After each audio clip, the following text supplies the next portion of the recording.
As-tu déjà ressenti que quelque chose de plus grand t'appelait, mais sans savoir exactement quoi? As-tu déjà prié avec ferveur, espérant une réponse, un signe, une révélation, mais sans comprendre comment Dieu manifeste sa présence dans ta vie? Et si je te disais que la Bible contient des enseignements cachés sur la manifestation, la conscience et l'unité, des vérités que peu de personnes connaissent, mais qui peuvent transformer ta relation avec Dieu et t'aider à voir sa main agir dans ta vie d'une manière que tu n'as jamais imaginée? La parole de Dieu n'est pas seulement un livre d'histoires anciennes, c'est une carte spirituelle, un trésor rempli de clés secrètes qui ouvrent les portes de la compréhension divine. Mais ces clés ne sont visibles qu'à ceux qui ont soif de vérité, à ceux qui cherchent avec foi et humilité. Et aujourd'hui, dans cette étude, nous allons dévoiler ensemble ces mystères. Dieu nous parle constamment, mais l'écoutons-nous vraiment? Beaucoup vivent sans comprendre comment le Seigneur se révèle au monde, comment il unit ce qui est divisé et comment sa puissance agit à travers notre conscience spirituelle. Pourtant, la Bible nous révèle que lorsque nous apprenons à voir avec les yeux de l'Esprit, nous entrons dans une communion profonde avec lui. Dans les prochaines minutes, tu découvriras des vérités bibliques méconnues qui pourraient changer ta perception de la foi et t'aider à aligner ta vie avec la volonté divine. Nous explorerons ensemble 8 enseignements cachés dans les Écritures, chacun révélant une facette essentielle de la manifestation divine, de la conscience spirituelle et de l'unité en Christ. Avant de commencer, je t'invite à laisser un commentaire en écrivant « Paix en Christ ». Pourquoi? Parce qu'en faisant cela, tu proclames ta foi et aides ce message à toucher plus de vies. YouTube valorise l'engagement et chaque j'aime et chaque commentaire permettent à cette parole d'atteindre ceux qui ont besoin de l'entendre. Es-tu prêt à découvrir ces révélations bibliques qui pourraient éclairer ton chemin? Alors reste bien jusqu'à la fin, car l'avant-dernier enseignement de cette vidéo pourrait bien contenir la clé d'une bénédiction que Dieu veut libérer dans ta vie. Nous allons commencer notre étude biblique dès maintenant. 1. La création. L'origine de la manifestation divine. Dès le commencement, Dieu nous a révélé un principe fondamental. Tout ce qui existe a d'abord été une pensée dans son esprit avant de devenir une réalité. Genèse 1:3. Dieu dit que la lumière soit, et la lumière fut. Dans ce verset, nous voyons une vérité puissante. La parole divine manifeste la réalité. Avant que la lumière ne brille, elle existait déjà dans l'intention de Dieu. Il a simplement parlé, et ce qui était invisible est devenu visible. Et si ce même principe s'appliquait à nos vies? Dieu nous a créés à son image et à sa ressemblance. Genèse 1:27. Cela signifie que, tout comme lui, nous avons la capacité de manifester des choses spirituelles dans le monde physique, à travers la foi et la parole. Jésus lui-même nous enseigne ce principe lorsqu'il dit, Marc 11:23, « Si quelqu'un dit à cette montagne, « ôte-toi de là et jette-toi dans la mer », et s'il ne doute pas dans son cœur, mais croit que ce qu'il dit arrive, il le verra s'accomplir. Mais attention, la manifestation divine ne repose pas sur une volonté humaine séparée de Dieu, mais sur une connexion profonde avec sa volonté.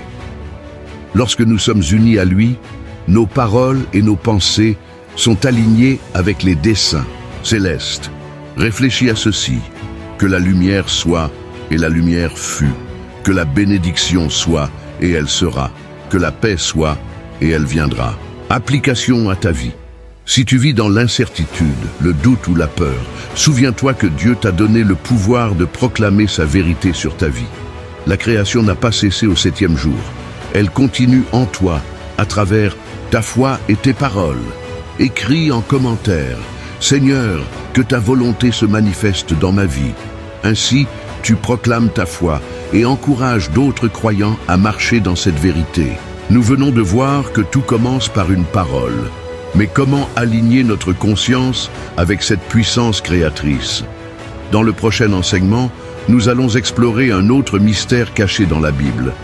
l'impact de nos pensées sur notre réalité spirituelle.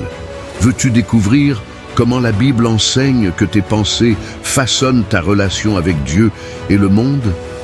Alors, reste bien avec nous, car nous allons maintenant passer au deuxième enseignement. Car il pense en son cœur tel il est, le pouvoir de la conscience.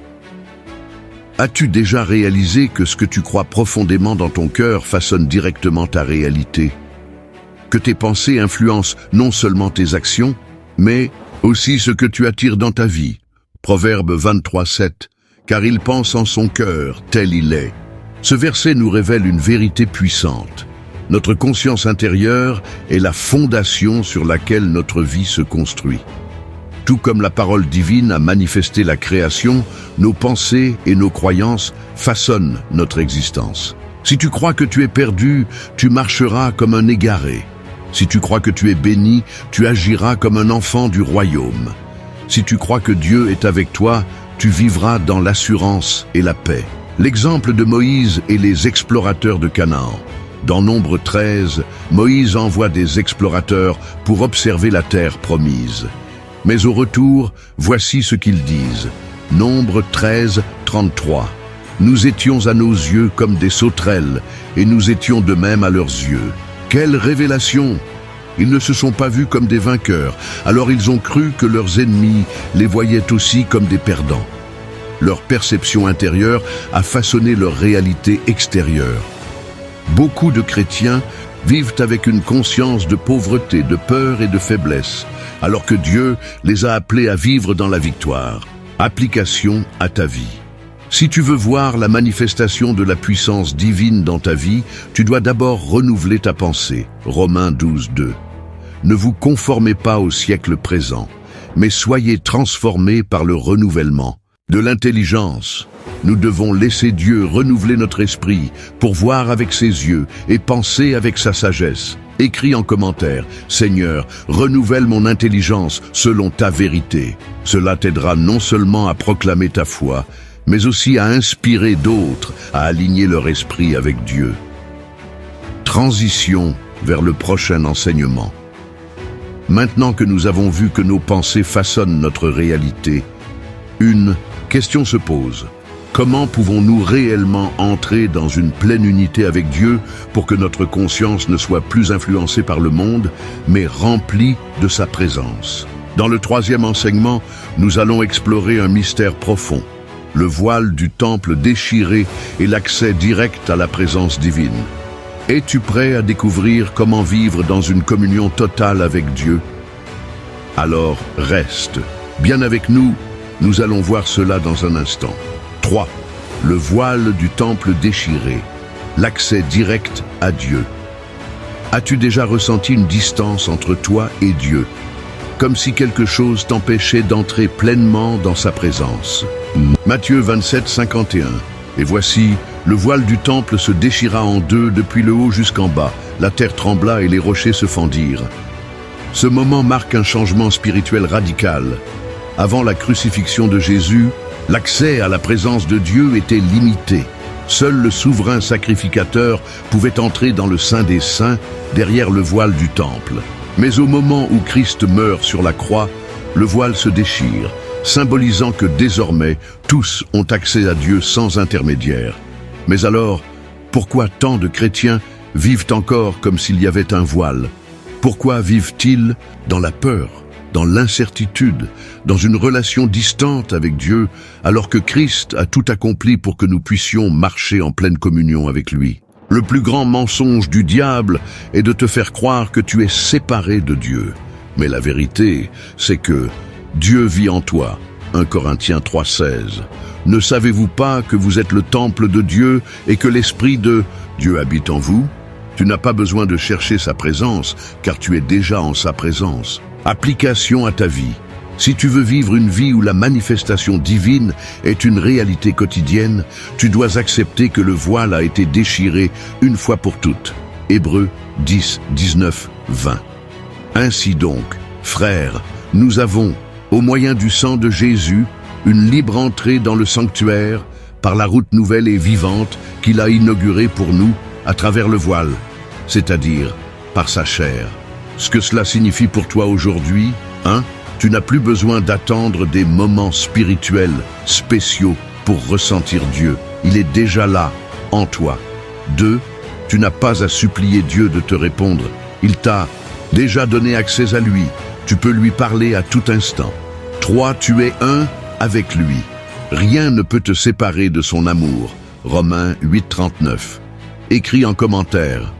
Je suis un avec Christ. Le voile est déchiré. Transition vers le prochain enseignement. Maintenant que nous avons vu que Dieu nous a donné un accès direct à lui, une question se pose. Comment vivre concrètement dans cette unité avec lui au quotidien? Dans le 4e enseignement, nous allons voir comment Jésus a prié pour notre unité avec le Père et comment cette prière peut révolutionner ta vie. Veux-tu découvrir comment expérimenter une communion totale avec Dieu? Alors, reste bien avec nous. La suite arrive dans un instant. 4. Qu'il soit un comme nous sommes un. L'unité divine et sa puissance. As-tu déjà ressenti une séparation entre toi et Dieu, comme si tu n'étais pas digne d'être proche de lui? Pourtant, Jésus lui-même a prié pour que nous vivions une unité parfaite avec le Père. Jean 17:21.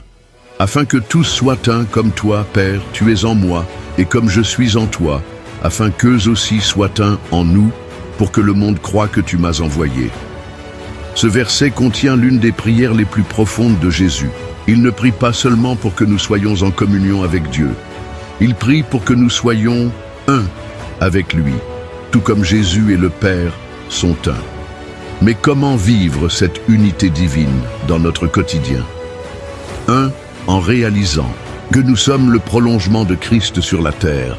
Jésus a dit, Jean 15:5, « Je suis le cep, vous êtes les sarments. Celui qui demeure en moi et en qui je demeure porte beaucoup de fruits, car sans moi vous ne pouvez rien faire. » Nous ne sommes pas séparés de Dieu. Nous sommes une extension de Christ. Tout comme une branche fait partie du tronc, nous sommes en lui. C'est pourquoi plus nous sommes conscients de cette unité, plus nous manifestons la puissance de Dieu dans notre vie. 2. En comprenant que notre conscience spirituelle influence notre réalité. Un croyant qui se sent séparé de Dieu vivra comme un esclave. Un croyant qui sait qu'il est un avec Dieu vivra comme un fils du royaume. Romains 8:15. Et vous n'avez point reçu un esprit de servitude pour être encore dans la crainte, mais vous avez reçu un esprit d'adoption, par lequel nous crions « Abba, Père ». Dieu ne veut pas que tu vives dans la peur ou l'incertitude. Il veut que tu marches dans la pleine assurance de ton identité spirituelle. 3. En manifestant l'amour et l'unité entre frères et sœurs. Jésus a dit que le monde reconnaîtra que nous sommes ses disciples si nous nous aimons les uns les autres. Jean 13:35. L'unité avec Dieu ne peut pas être complète si nous sommes divisés entre nous. Écris en commentaire. Seigneur, fais-moi vivre dans l'unité parfaite avec toi. Transition vers le prochain enseignement. Nous avons vu que Dieu nous a appelés à une unité parfaite avec lui et entre nous. Mais une question se pose. Comment cette unité nous donne-t-elle le pouvoir de manifester la volonté divine sur terre? Dans le 5e enseignement, nous allons explorer un mystère puissant, l'autorité spirituelle donnée aux croyants, et comment elle active les manifestations divines dans nos vies. Veux-tu apprendre comment exercer l'autorité que Dieu t'a donnée pour voir des miracles et des bénédictions se manifester? Alors, reste bien avec nous. La suite arrive dans un instant. 5. L'autorité spirituelle, le pouvoir de manifester la volonté divine. As-tu déjà prié avec ferveur mais sans voir de réponse? As-tu déjà ressenti que tes prières étaient impuissantes? Peut-être que ce n'est pas parce que Dieu ne veut pas répondre, mais parce que tu ne comprends pas l'autorité qu'il t'a donnée. Luc 10:19. Voici, je vous ai donné le pouvoir de marcher sur les serpents et les scorpions, et sur toute la puissance de l'ennemi, et rien ne pourra vous nuire.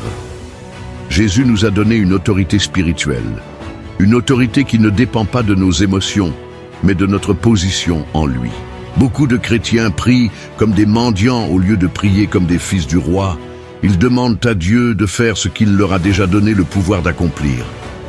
L'exemple de Moïse et de la mer Rouge. Lorsque Moïse et le peuple d'Israël étaient bloqués devant la mer Rouge, ils criaient à Dieu. Mais que leur a répondu l'Éternel? Exode 14, 15, 16. Pourquoi ces cris? Toi, lève ton bâton, étends ta main sur la mer et fends-la. Dieu ne leur a pas dit d'attendre un miracle. Il a dit à Moïse d'utiliser l'autorité et qu'il avait déjà reçue. Cela nous enseigne une grande vérité. Nous ne devons pas supplier Dieu pour des bénédictions qu'il nous a déjà accordées.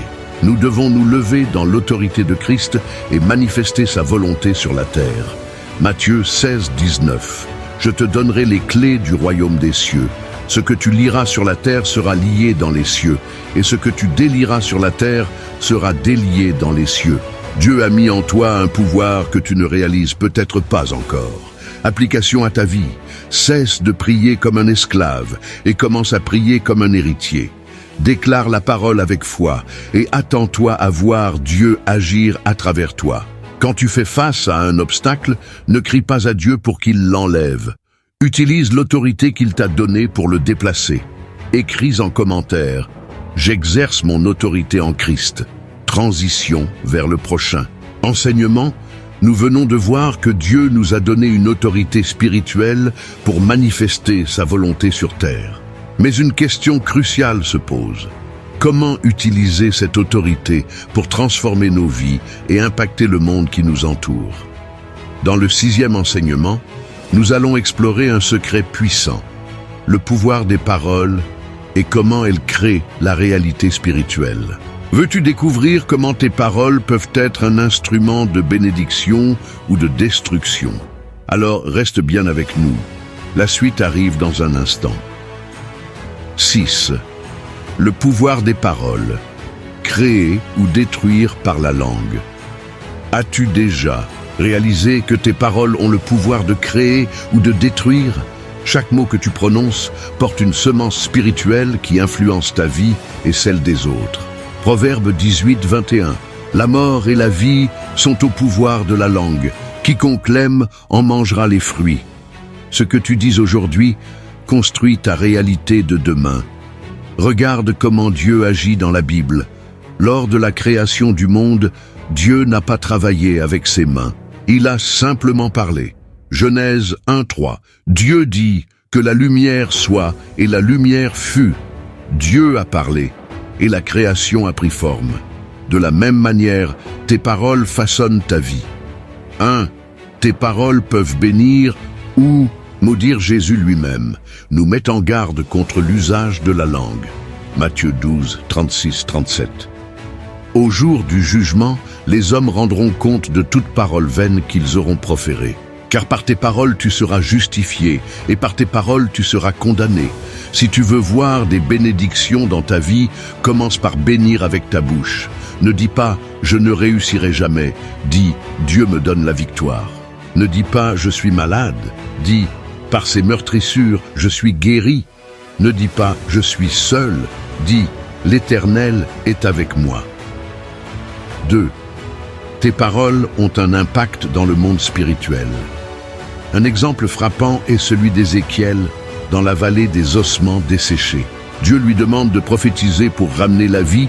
Ézéchiel 37, 4, 5. Prophétise sur ces eaux et dis-leur, ossements desséchés, écoutez la parole de l'Éternel. Ainsi parle le Seigneur, l'Éternel, à ces eaux. Voici, je vais faire entrer en vous un esprit et vous vivrez. Quand Ézéchiel a parlé, les ossements sont revenus à la vie. Application à ta vie. Si tu veux voir la manifestation divine, commence à parler avec foi. Remplace les plaintes par des déclarations de foi. Utilise la parole de Dieu dans ta bouche pour transformer ta réalité. Déclare la bénédiction sur ta vie, ta famille, ton avenir. Écris en commentaire « Ma bouche proclame la vie et la bénédiction ». Transition vers le prochain enseignement. Nous avons vu que nos paroles façonnent notre réalité et libèrent la puissance divine. Mais une question importante se pose, comment renforcer cette connexion entre nos paroles et la manifestation spirituelle? Dans le 7e enseignement, nous allons explorer le pouvoir de l'adoration et comment elle active la présence de Dieu. Veux-tu découvrir comment l'adoration peut amener la manifestation divine dans ta vie? Alors reste bien avec nous. La suite arrive dans un instant. 7. Le pouvoir de l'adoration. Activer la présence de Dieu. As-tu déjà ressenti la présence de Dieu d'une manière si forte qu'elle semblait presque tangible? As-tu déjà prié sans ressentir sa proximité, te demandant pourquoi il semblait silencieux? Psaume 22, 3. Tu es le Saint, toi qui sièges au milieu des louanges d'Israël. L'adoration est une clé spirituelle qui attire et manifeste la présence de Dieu. Lorsque nous adorons sincèrement, nous créons un espace où Dieu se révèle d'une manière puissante. L'exemple de Paul et Silas, la louange qui brise les chaînes. Paul et Silas étaient en prison, enchaînés, battus et humiliés. Mais au lieu de se plaindre, que font-ils? Actes 16, 25, 26. Vers le milieu de la nuit, Paul et Silas priaient et chantaient les louanges de Dieu. Tout à coup, il se fit un grand tremblement de terre, en sorte que les fondements de la prison furent ébranlés, toutes les portes s'ouvrirent et les liens de tous les prisonniers se détachèrent. Leur adoration a provoqué un miracle. 1. L'adoration active la puissance divine. Quand nous adorons, nous reconnaissons la souveraineté de Dieu. Cela nous place dans un état de foi où nous alignons notre esprit avec le sien. 2 Chroniques 20, 22. Au moment où l'on commença les chants et les louanges, l'Éternel plaça une embuscade contre les fils d'Ammon et de Moab et ceux de la montagne de Séhir qui étaient venus contre Juda, et ils furent battus. L'adoration est une arme spirituelle. Elle ouvre les cieux, elle brise les chaînes spirituelles, elle attire la manifestation divine. 2. L'adoration transforme notre conscience spirituelle. Quand nous adorons, nous détournons notre regard de nos problèmes et nous le fixons sur Dieu. Ésaïe 26, 3. À celui qui est ferme dans ses sentiments, tu assures la paix, parce qu'il se confie en toi. Plus nous adorons, plus nous sommes conscients de sa présence, et plus nous manifestons son royaume dans notre vie. Application à ta vie. Fais de l'adoration un mode de vie, pas seulement un moment du dimanche. Quand tu es dans la difficulté, choisis d'adorer au lieu de te plaindre. Utilise la louange comme une clé pour expérimenter la puissance de Dieu. Écris en commentaire « Seigneur, je t'adore en toutes circonstances ». Transition vers le prochain enseignement. Nous avons vu que l'adoration attire et manifeste la présence de Dieu. Mais une question essentielle se pose. Comment notre foi peut-elle déclencher des miracles visibles et tangibles dans notre vie? Dans le 8e enseignement, nous allons explorer la puissance de la foi et comment elle active le surnaturel. Veux-tu apprendre comment ta foi peut déclencher des miracles? Alors, reste bien avec nous, la suite arrive dans un instant. 8. La foi qui déclenche les miracles. As-tu déjà prié pour un miracle sans le voir se réaliser? As-tu déjà douté de la puissance de Dieu à cause des circonstances qui t'entourent?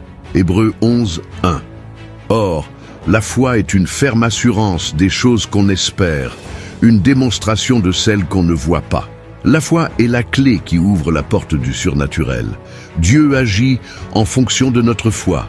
Il n'est pas limité par nos circonstances, mais il est limité par notre capacité à croire. L'exemple de Pierre marchant sur l'eau. Lorsque Pierre a vu Jésus marcher sur l'eau, il a osé demander quelque chose d'impossible. Matthieu 14, 28, 29. Seigneur, si c'est toi, ordonne que j'aille vers toi sur les eaux. Jésus dit, viens, et Pierre sortit de la barque et marcha sur les eaux pour aller vers Jésus. Pierre n'a pas marché sur l'eau, il a marché sur la parole de Jésus. Sa foi lui a permis de faire ce qui était humainement impossible. Mais que s'est-il passé ensuite? Quand Pierre a fixé son regard sur le vent et les vagues, il a commencé à douter et il a coulé. Ce n'était pas l'eau qui le soutenait, mais sa foi. Matthieu 14, 31. Homme, de peu de foi, pourquoi as-tu douté? Le doute coupe la connexion avec le surnaturel. 1. La foi n'est pas basée sur ce que nous voyons, mais sur ce que Dieu a dit. Si tu regardes aux circonstances, ta foi sera instable. Si tu regardes à la parole de Dieu, tu verras sa puissance se manifester. Marc 9, 23. Tout est possible à celui qui croit. 2. La foi est un principe spirituel actif. Jésus n'a jamais dit « Attends que je fasse le miracle ». Il a dit, Matthieu 21, 22. Tout ce que vous demanderez avec foi par la prière, vous le recevrez. La foi déclenche la manifestation divine. Application à ta vie. Arrête d'attendre un miracle. Commence à l'appeler par la foi. Déclare les promesses de Dieu comme si elles étaient déjà accomplies.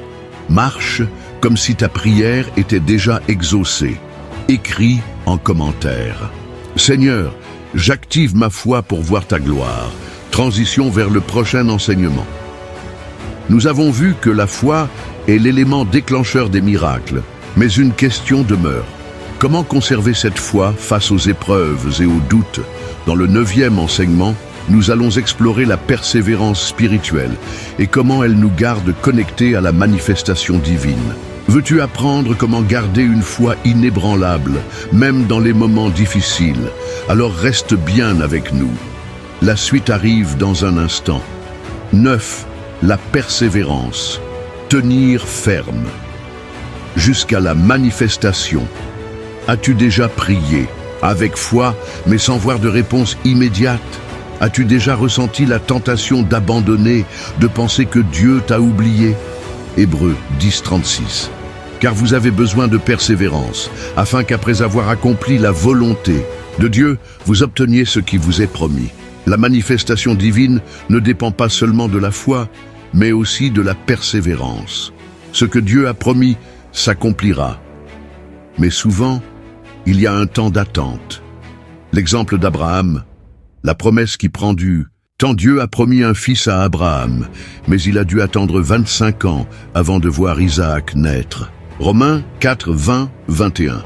Il ne douta point par incrédulité au sujet de la promesse de Dieu, mais il fut fortifié par la foi, donnant gloire à Dieu, et ayant la pleine conviction que ce qu'il promet, il peut aussi l'accomplir. 1. Le test de l'attente. Dieu permet souvent un temps d'attente pour tester notre confiance en lui, éprouver notre cœur pour voir si nous resterons fidèles, nous préparer à recevoir ce qu'il a prévu. Galates 6, 9. Ne nous lassons pas de faire le bien, car nous moissonnerons au temps convenable si nous ne nous relâchons pas. 2.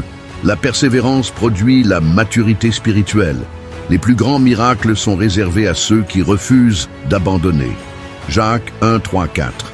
Sachant que l'épreuve de votre foi produit la patience. Mais il faut que la patience accomplisse parfaitement son œuvre, afin que vous soyez parfaits et accomplis sans faillir en rien. Ce que cela signifie pour toi. Si Dieu t'a donné une promesse, tiens ferme. Si tu pries depuis longtemps sans voir de réponse, continue. Si l'épreuve semble interminable, souviens-toi qu'un miracle est en chemin. Ce n'est pas le plus rapide qui gagne, mais celui qui tient jusqu'à la fin. Application.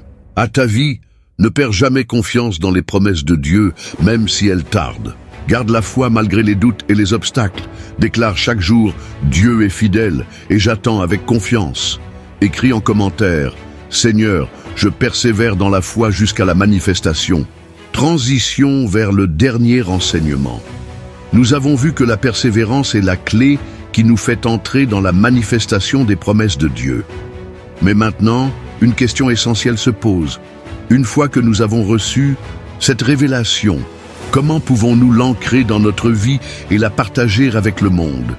Dans le 10e et dernier enseignement, nous allons voir comment conclure ce voyage spirituel et passer à l'action. Veux-tu apprendre comment appliquer ces vérités pour transformer ta vie et impacter les autres? Alors, reste bien avec nous. La conclusion arrive dans un instant. 10. Conclusion. De la révélation à l'action. Tu es arrivé jusqu'ici, ce qui signifie que tu es une personne assoiffée de vérité et de transformation. Très peu prennent le temps d'aller jusqu'au bout d'un enseignement aussi profond. Cela prouve que Dieu agit en toi et t'appelle à un niveau supérieur de compréhension spirituelle.